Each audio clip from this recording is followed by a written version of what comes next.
Dear students, this is Aadhya. Welcome back to the channel. आज हम start कर रहे हैं 6th क्लास की एक्सरसाइज 1.2 का क्वेश्चन नंबर 7। फिर एक नई वर्ड प्रॉब्लम है और ये प्रॉब्लम क्या कैसे हम इसको फेस करेंगे, आइए देखिए। मैं क्वेश्चन रीड कर रही हूँ, उसका मीनिंग समझा रही हूँ, please listen carefully. A merchant had rupees 78,592 with her. एक मर्चेंट है, उसके पास जितनी मनी है वो हमें बता दी गई है। She placed, उसने ऑर्डर दिया है। She placed an order for purchasing, उसने क्या खरीदने का ऑर्डर दिया है। अब ध्यान से सुनते हैं। 40 रेडियोज, उसको 40 रेडियो खरीदने हैं, radio sets at rupees 1200 each। और उसको बताया गया है कि एक रेडियो सेट का जो कॉस्ट पड़ेगा वो 1200 पड़ेगा और उसने कहा कि उसको 40 रेडियो सेट्स खरीदने हैं, right? Sorry. How much money will remain with her after the purchase, ये सब खरीदने के बाद उसके पास कितनी मनी बचेगी। सबसे पहले तो हमें ये पता लगाना है कि एक्चुअली में उसने कितनी मनी स्पेंड कर दी है। बचने से पहले कि क्या उसको बचेगा, उससे पहले हमें वो मनी निकालनी है कि जितना उसने स्पेंड कर दिया। फिर लेफ्ट मनी भी निकालेंगे, तो पहले हम निकालते हैं जो स्पेंड हुआ है वो कितना है। तो सबसे पहले हम यहाँ पर यूनिटरी मेथड सीख रहे हैं और वो क्या होता है, ध्यान से देखिए। ये क्वेश्चन नंबर 7 का सॉल्यूशन है जो आपको मैं दिखाने जा रही हूँ। और यहाँ पर मैंने जैसे कि आपको बताया कि यूनिटरी मेथड लगेगा हमारा, तो यूनिटरी मेथड क्या है उसको भी हम समझेंगे।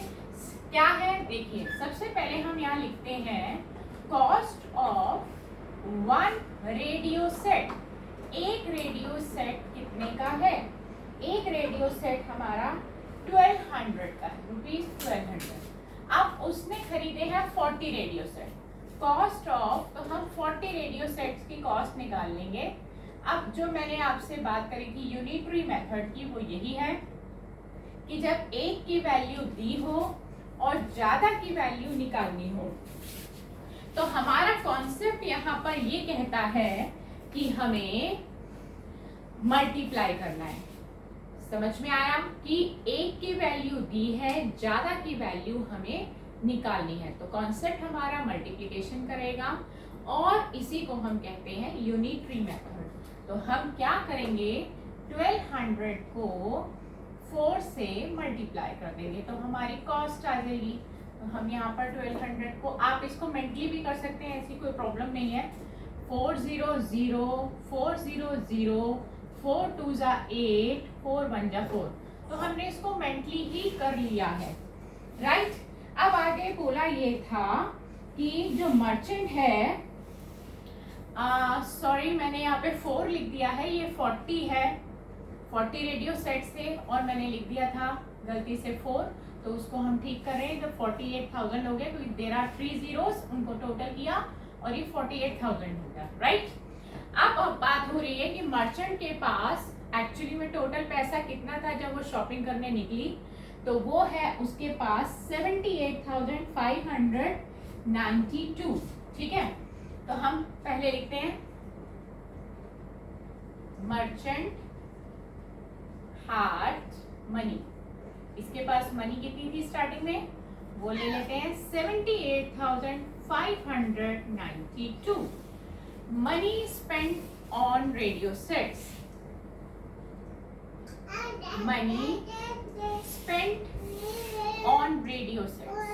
रेडियो सेट्स पे कितनी मनी खर्च हो गई है, स्पेंट मतलब खर्चा हो गया है, वो हुआ है 48,000।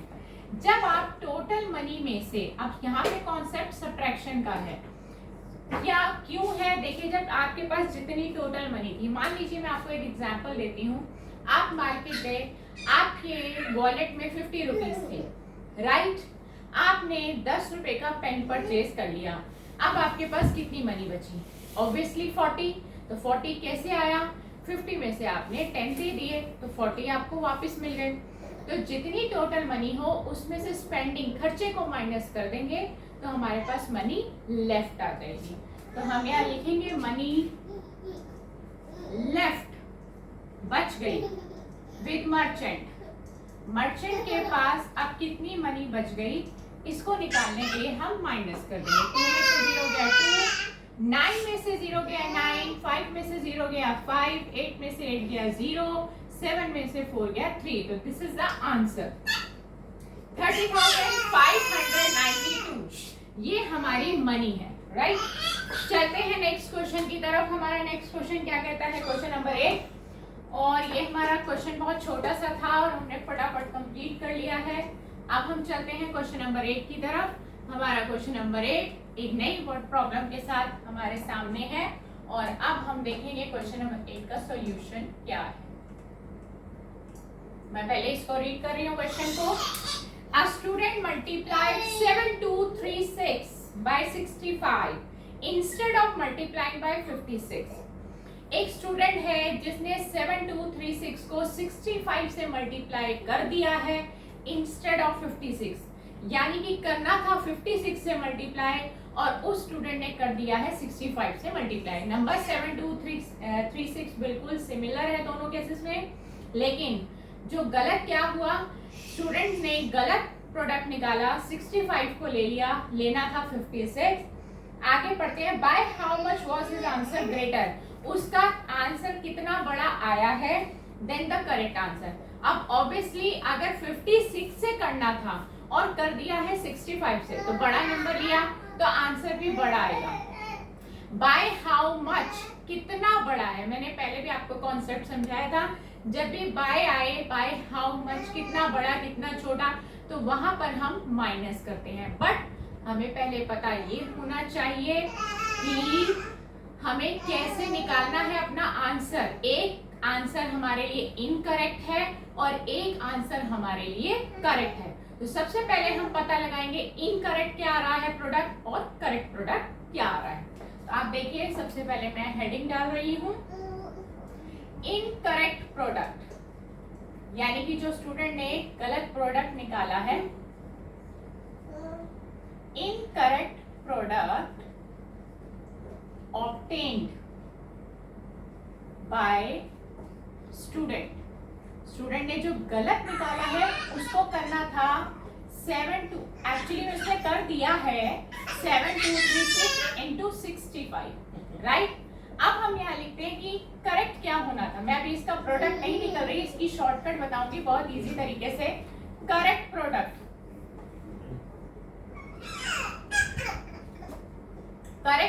होना था 7236 into 56।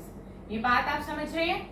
अगर इन दोनों को मल्टीप्लाई करें तो जो हमारा आंसर आएगा वो इनकरेक्ट होगा, और जो अगर हम 56 से लेते तो उसका जो प्रोडक्ट आता वो करेक्ट होता। अब आप सोच रहे होंगे कि मैंने इनको मल्टीप्लाई क्यों नहीं किया, क्योंकि हम चाहते हैं आपका टाइम सेव करना और आपकी जो मिस्टेक्स हैं उनको कम करना। तो हम यहाँ पर अब कर रहे हैं उसका आंसर कितना आना चाहिए। तो उन्होंने पूछा by how much was his answer greater, तो हम यहाँ लिखेंगे हिज आंसर वाज ग्रेटर। उसका आंसर ऑब्वियसली बड़ा ही आएगा क्योंकि उसने नंबर बड़ा यूज किया है। बाय कितना बड़ा है वो लगाने के लिए हमें दिस माइनस दिस करना है। अभी मैंने प्रोडक्ट नहीं निकाला है, ब्रैकेट में बस जस्ट डाला है, इतना उसका आंसर बड़ा आएगा। अगर मैं इनका प्रोडक्ट निकालती और इसका प्रोडक्ट निकालती तो उनको माइनस कर देते तो उतना ही बड़ा हमारा आंसर आता, बट मैंने यहाँ पर प्रोडक्ट किया नहीं है। अब आपको यही मैजिक दिखाना है कि मैंने क्यों नहीं किया है। आप देखिए, आपके लिए एक ये टर्म है, एक ये टर्म है, राइट। टर्म्स जो होते हैं प्लस माइनस के साइन से अलग होते हैं। आप ध्यान से ऑब्जर्व करिए कि दोनों में आपको एक ऐसा नंबर दिखाई दे रहा है जो दोनों में कॉमन है, यानी कि 7236। तो आपने क्या करना है, इसको कॉमन ले लेना है, इसको आउट कर देना है, बाहर कर देना है। इस तरह से हमने इसको आउट कर दिया। तो इसमें से, इस ग्रुप में से ओनली 65 इज लेफ्ट, 65 बचेगा। फिर ये आप माइनस लगाइए, फिर ये 7236 आउट हो चुका था तो आपका बचा 56। तो मैं आपको बहुत इजी वे में बता रही हूँ कि हम इस क्वेश्चन का आंसर कितने आसानी से ले आएंगे। अब आप से 56 को माइनस करना है, तो आप सोचिए क्या आएगा, 9 आएगा। ठीक है, अभी तक आपको कुछ करना नहीं पड़ा, सब कुछ काम ऐसे ही मेंटली चल रहा है। अब जो इन दोनों को आप मल्टीप्लाई करेंगे वही आपका आंसर है। मैं आपको यहाँ मल्टीप्लाई करके दिखा देती हूँ। 7236 into 9, 9 6 are 54, 5 carry over, 9 3 are 27, 27 plus 5 32, 9 2 are 18, 18 plus 3 21, 9 7 are 63 plus 2 65। तो दिस इज द आंसर। आपको क्या हुआ, आपको एक ही बार इस क्वेश्चन में क्या हुआ, आपको एक ही बार मल्टीप्लाई करना पड़ा। अगर आप दूसरे मेथड से करते, एक बार आप यहाँ मल्टीप्लाई करते, एक बार आप यहाँ मल्टीप्लाई करते, फिर माइनस करते, जबकि मैंने सिर्फ एक ही बार किया और आंसर निकाल दिया। This is the correct answer, यानी कि उस बच्चे का आंसर इतना बड़ा आएगा करेक्ट आंसर से। तो आज की क्लास में हमने लिए हैं 2 नई वर्ड प्रॉब्लम्स और उनको सीखा बहुत ही इजीएस्ट वे से और टाइम भी सेव किया। तो नेक्स्ट क्लास में आपसे फिर मुलाकात करेंगे नेक्स्ट आने वाली वर्ड प्रॉब्लम्स के साथ। अपना इसी तरह बहुत अच्छे से ख्याल रखिए, मैथ्स की प्रैक्टिस करते रहिए। Good bye friends.